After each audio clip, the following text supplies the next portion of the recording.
and welcome to the Honey Follow Your Bliss podcast, where self-mastery and spirituality meet. I am your host, Spiritually Key, and if you're tuning in, then you're in tune and exactly where you need to be. Okay, hi my babies. How are you all? I hope y'all are amazing. I'm always doing a little check-in on y'all, but I guess because I really feel like I hope that y'all are navigating this journey with so much of an open heart, but also so much strength, right? And so, in reference to the change in intro, y'all, um, you know, I feel like when it comes to self discovery, that's something that, indicates that we don't know that we're a part of source consciousness and that we're a part of source. And, I wanted to emphasize that this experience is about self mastery as it pertains to, who we want to be in this world and what that looks like as part of our human character, right? And which is a very, very immersive and visceral experience, right? But, that being said, um, I just think that it's going to be so helpful as, there are people at different level of awareness trying to, fully detach from, different people, places, things, habits, behaviors, what have you. It's going to give you that perspective when, you experience different things and you are trying to separate yourself from, not the emotions of processing whatever that is, but, have more of a open heart and perspective that's from a higher place so that you can move through it with a lot more ease and even a little bit more expediency, right? And so I have a lot of friends around me who might be a little bit younger or, haven't navigated certain soul checkpoints. And, I have had a very well lived life. And so as we have these conversations, they come and they don't necessarily ask me directly about purpose, but just about different things that they go through in their lives, right? And so, you know, I've always kind of lived my life where if it served me or if it was something, that I loved, or that was going to help me, attain certain aspects of what I dreamed about, I would, go for those different things. And I didn't focus as much about purpose, but I do relate deeply to knowing, what direction am I going in this life and in this journey. And so, as I've come into my spiritual understanding at higher levels, I want to share that like your highest purpose is just to keep creation going by acting on, your most fulfilling desires and what you want to add to creation or humanity before you leave here. And I talk about this a good amount, and I think it's just because, right now we're being called to do that from a place of awareness. And with what you discover throughout life is, again, on your heart to make physical here. Whether that is in creating community or teaching some type of artistry, of course, advocacy, or, whatever you feel is missing here that needs all of who you uniquely are. And I feel like that's relevant and important as part of self-mastery. And so that's just a little bit about, the change in title and then who I feel may need to hear through this episode, where they're going. Especially because I've relocated and made it here safely to St. Martin. And, It has been, well, I moved in retrograde, so I knew there was going to be a little razzle dazzle pazzle wazzle, but it was just so transitional. And I just can't even. It was like the apartment that I moved into. Look, let's start with the landlord. The landlord, y'all, was not giving diplomatic, cooperative, all the things. And I felt like, okay, well, I know that similar to the last time that I moved, it was within like, a little bit more of a tighter timeline. And again, time is an illusion, honey, but it's also a property of, being here on earth. And so you got to respect that it might take some time. And so I was looking at the different options and I was like, this one would be best for me. And let me just, work with him. And you don't ever have to like, move forward on something that you don't feel is in alignment with your value. Okay. So that's not what I'm saying. But I just wanted to do what was best for me at that time. And that's what I did. But yeah, it gave very much transitional. And the apartment needed like some like a whole new AC and like washer and like I didn't have to come out of my pocket, but they made it happen. But it was like because the landlord was not, the best at communication, and I had to navigate through a couple of people that worked with him, which was actually better. But the point is, um, it's just been like one of those things where you have this journey ahead of you and you got to make certain decisions and choices. And so that's kind of what it was giving. And so, I know a lot of people say don't start anything new in retrograde, which, of course, in my last episode, I was coming back to the channel and I was very excited, so I wouldn't recommend that you just completely give up and not start anything new in retrograde. If something that your soul is calling you to do is on your heart, like if there's something that's on your soul and on your heart that you need to be doing and that you've started and stopped or what have you, just go for it. But for me, I was leaning into the excitement within my higher awareness of, really being able to create my life from a few different angles. But I was underestimating, the changes that were happening for me and honestly everyone at that time. Some of the carnival events were a little chaotic, like more chaotic than normal.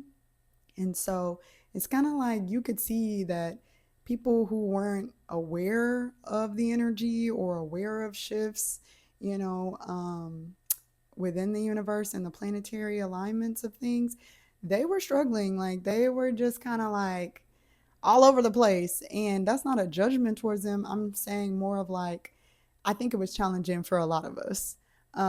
But I'll just put together a video for y'all of my last little chapter, living in Anguilla. But it definitely was one of those things where, like, I was thinking, okay, I'm going to get this footage out. Like, let me do it this way and that. And no. So, eclipse season has been so unveiling, um, which it's been revealing what's hidden within ourselves and in the collective. And, we had a karmic cycle closure on September 9th, where humanity reached, this place of completion as it relates to 10, 20-year karmic cycles out of lack, out of trauma, effects from anything that people were doing that made them feel bounded to things or people outside of themselves. And karma, it even comes from like karmic cycles also include whenever, you do something from a lower intention that infringes on the free will of somebody else. So, that scope of different chapters that needed to be closed, that extended to myself as well. And one of the chapters that came up from my past was experiencing childhood trauma, which I've talked about, but today I want to talk through from a place of karmic closure. And, especially because I know my process here has been somewhat of, again, this like start, stop cycle. But this is why I feel, ready to share, to reconcile some of that. But I recently learned that spiritually, some of us are also just incarnate souls who chose to not only carry karma we picked up, through this journey of our own learning with awareness, right? Or through awareness, but additional karma to free our ancestors from the weight of their past incarnations. So, walking this path already requires a pretty high level and greater degree of detachment. But at this point, I've done this through not just like one or two spiritual levels and initiations, but through several. And so, from where I'm measuring myself and carrying out different spiritual work, I'm exactly where I'm supposed to be. But as it relates to just kind of moving forward and childhood trauma that I have experienced, what I'm realizing is that childhood trauma, specifically attachment trauma, is one of those soul checkpoints that can cause a karmic cycle of secondary learned behaviors and feelings. So my intention with this episode is to crystallize some things, from difficult early experiences for us so that they no longer consciously or subconsciously hold weight over our inner remembering, to include any deeper effects they've had on trust in a relationship with source and connecting with the universe. Because I mentioned that was something that I needed a little bit more of as it relates to the last time that I moved into Kalip. And I know that that's something that, can be broken down if you have experienced what I've experienced. So, when previously having to lean into areas of emotional vulnerability or what was emotionally vulnerable for me, um, some things I understood to do as a way to stay safe from my experience with trauma were triggered. And weeding through that can be complex because, while the ego is still so strong in its love for you, the shadow can still hold on to some old protecting mechanisms that were adapted for in survival in the past. So that's kind of what led to the block I was feeling. And, this is where the emotional self care comes in because people want to talk about manifesting, but they don't meaningfully talk about shadow work, let alone their own shadow. But that's still in part because there's so many programs still, of shame or like this hyper focus on accountability and even language like self sabotage that doesn't leave any grace or acceptance for change. And, this is what keeps people isolated on issues like this, or worse, thinking they need to go and fix themselves. But shadow work is a form of self empowerment, not a consequence. So let's kind of get into what protective or learned behaviors can look like. Because as I said, in the spiritual community, we tend to celebrate manifestation, but can treat challenge areas of shadow and self concept from this place of rejection and individual inadequacy. The truth is, though, they really deserve equal, if not more, attention, with the shadow being, part of the unconscious mind, meaning it's hidden until it's not. And, self concept isn't this finite thing some people make it out to be. It's very fluid, evolving with each new insight and experience. So, shadow integration around topics like this, I feel, can be more helpful than what sometimes feels like being fixated on correcting yourself or attention to mindset only. And with so many in the collective, being at these different levels of awareness, but we're still being asked or required higher levels of detachment. This is the self mastery that's needed to accept being a creator and even internalizing a more comprehensive meaning of unconditional love. So, emotionally and relationally, you may experience a fear of abandonment, and that's going to look like constant anxiety within your relationships. Also, what we've talked about here as part of difficulty trusting, and that may not just be within your relationships, it may be in the relationship with yourself, right? Your relationship with God, because those are a part of your early experiences, now presenting themselves through childhood into your adulthood. Um, this is a large part also as it relates to insecure attachment, right? So you might learn to be emotionally withdrawn and pushing others away as part of, an avoidant behavioral style. Or you may learn clinginess and being overly possessive. And that's, again, because those caregivers are not consistently available.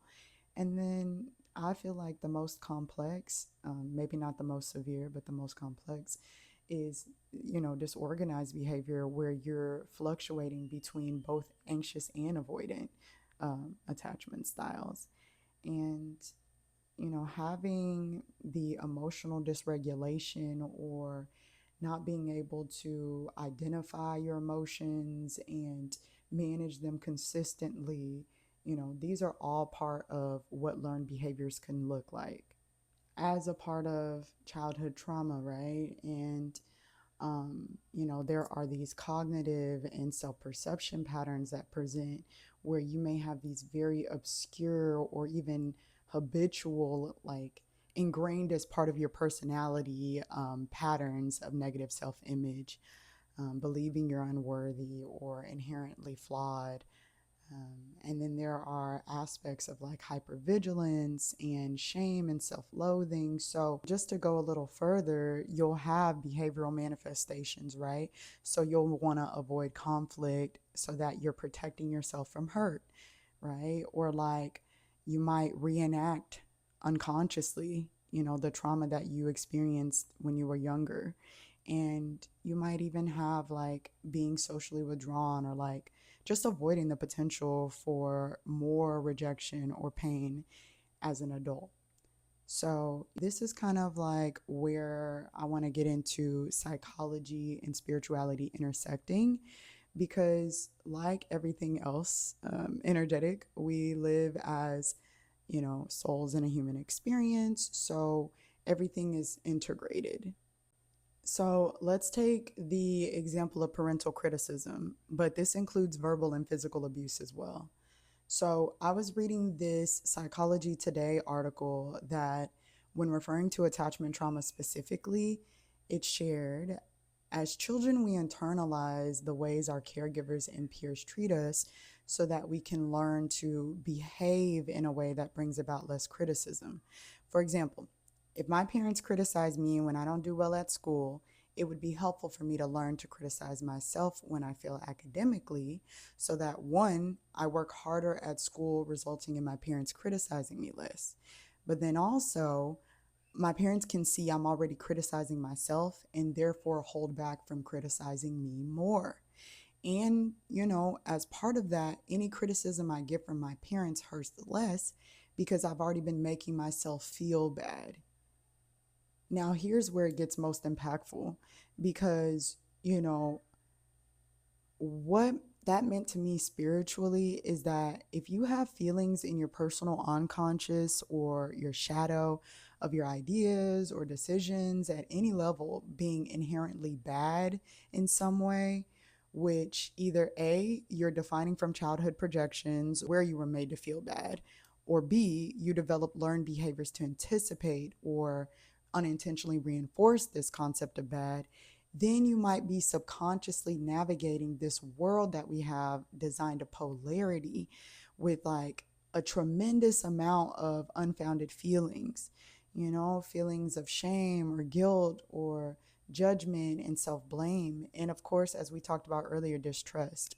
So, this is not only like a distorted perception of how you're actually seen by God, but if you have a relationship with God, Jesus, for example, through a religion, but the belief system for that relationship doesn't validate your experiences and or validates them up to a point of condemnation and wherever else conditions are set under religion, then you can experience even deeper misperceptions of self and unconsciously create unnecessary outcomes, or even worse, self-fulfilling prophecies.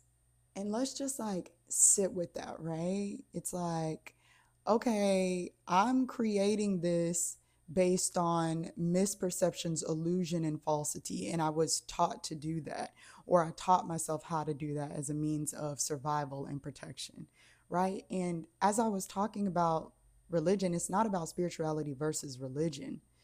There's a place within consciousness for all things, and the loving aspects of religion has served humanity so deeply. But we've reached a point in humanity where some of these structures are just no longer supporting a fully inclusive understanding, this inclusive way of life and what we would as a collective desire to create here, which was always the original intent of a higher truth of free will. Okay. And so in my previous episodes, I talk more in depth on this, as it relates to like people pleasing and religious dogma, and even having to expand from some of these perspectives built on conditional love from God to then shifting to knowing I am God. I am God as part of source consciousness, which conceptually and experientially can only be understood by the spirit through a conscious connection with source. And that can look like meditation or countless other doorways that bring about a shift in consciousness. But either way, it's designed to allow you to remember your union with source, because that's honestly the whole point of everything, is like journeying through this experience of forgetting is so that you can come back to an experience of remembering and have that process of what it feels like as a soul. So when you talk about self-concept, belief develops for so many at the level of a feeling. So it's both mental and emotional, both something you had reasoned out to be true, but also this feeling of certainty for what something means. So psychology today continued to share, quote, that anyone can develop negative feelings towards their choices or behavior, especially in vulnerable moments. But what separates negative feelings perceived by a child of attachment trauma can carry a sense of worthlessness at its core message. Negative feelings based on making a poor choice relate to guilt, whereas the messages connected to attachment trauma relate to shame. Therefore, negative feelings associated with guilt may include a person saying, I made a mistake, whereas the message received from shame may include, I am a mistake. So, if like me, your soul plane includes trauma around the inner child, if gone unnurtured, then no matter the mindset or how much you affirm, you won't consistently manifest your desires, because you may have a feeling or emotional triggers that translates into a subconscious belief that, something you've said or done is inherently bad or wrong.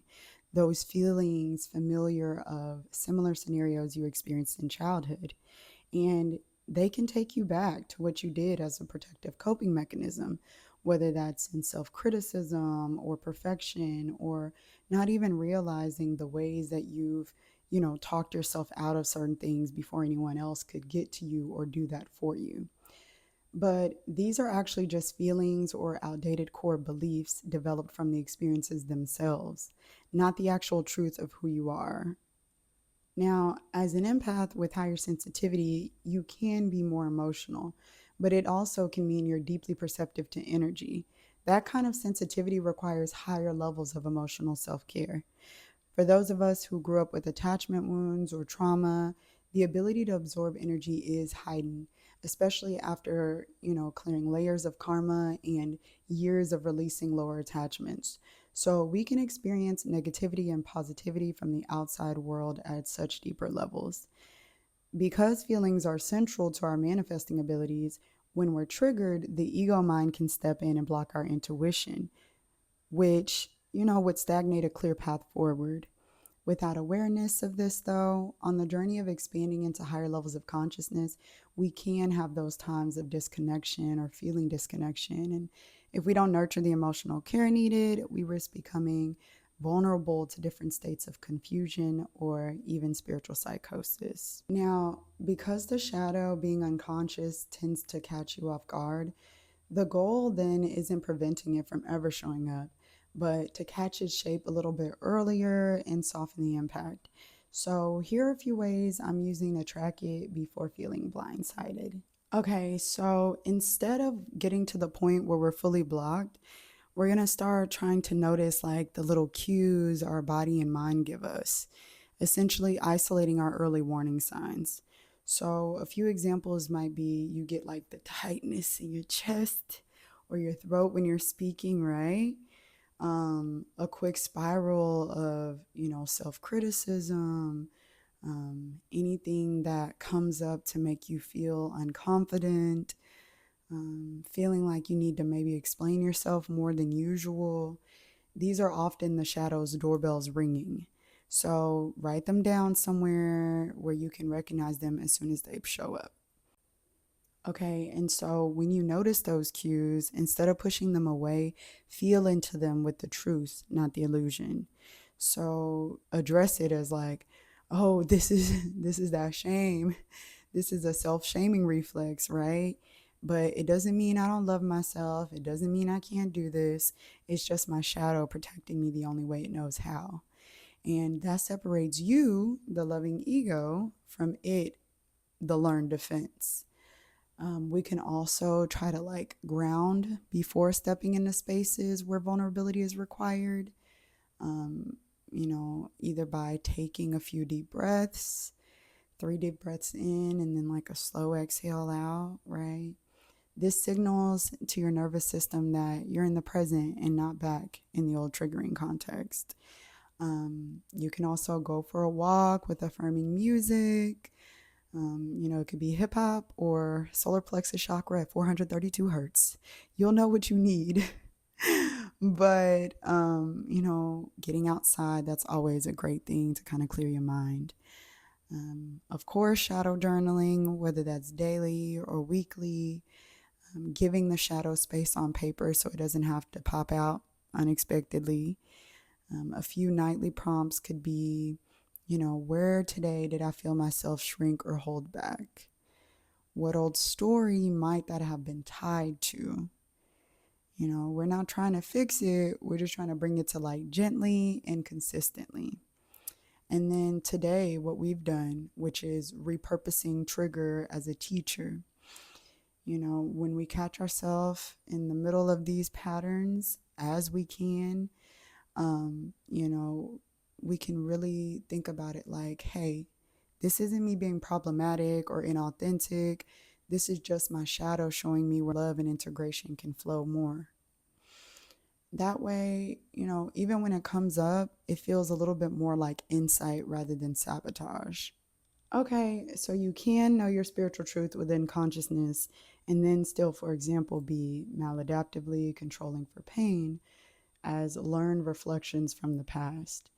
And if intermingled, for example, with remnants of mishandling and misdirection from a previous religious framework, you could even have a journey that asks you to release, this spiritual attachment style like what you adapted for in childhood. And, I've been heartbroken by a lot in life, and connecting with and understanding more about the spirit realm has been, the only thing that has brought me closer to myself. But continuing to move into the unknown here when not knowing used to come at a cost is about the most emotionally vulnerable thing I could do. But I find truth and am finding truth in knowing that if something is learned, then that also just means it can be relearned. So by bringing awareness around these different soul checkpoints like trauma, we still get the understanding our soul wanted on, certain human conditions, but then we're equipped to progressively detach from them. This way, we're able to apply new wisdom from the experience and repurpose it for the versions of ourselves and the collective creations we do want to see. I know the versions I hold intention for are aware, balanced, and living freely. So thanks for watching. As I navigate integration for some of the things into my shadow, I hope that broke down some aspects of childhood trauma and the karmic cycles of secondary behaviors and feelings that can present. Let me know how you want me to break down fears within other spiritual life scenarios. Be sure to like, share, and subscribe, and I will see y'all on the next video. Mwah.